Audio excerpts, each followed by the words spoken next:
Nimemwambia pale pale, nimekataa, sitaripoti. Na leo nawaambia waandishi wa habari, sitaripoti.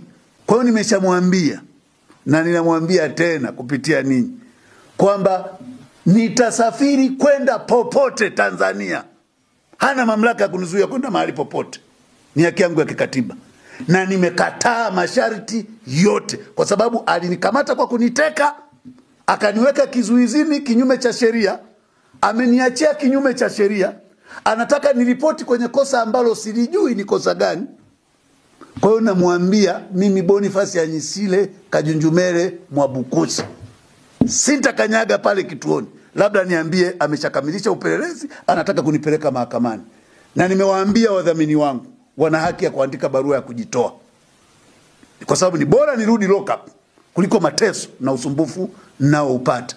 I'm ready to bear or to wear that shoes. Walitupeleka kitu kinachoitwa retreat. Wenyewe wanajua walitupeleka lock up, lakini niwahakikishie tulikuwa retreat. Walituwezesha kufunga iwe kwa hiari au kutokuwa kwa hiari. Walitupa muda wa kutafakari. Na sasa tumekuja na nguvu mpya. Na tunawaambia Watanganyika tukae tayari.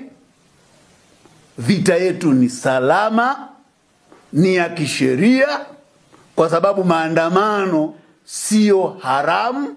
Na kama kuna yoyote hayapendi, akarekebishe sheria, akarekebishe kanuni, akarekebishe katiba, ili tujue sasa nchi yetu imeingia rasmi kwenye udikteta.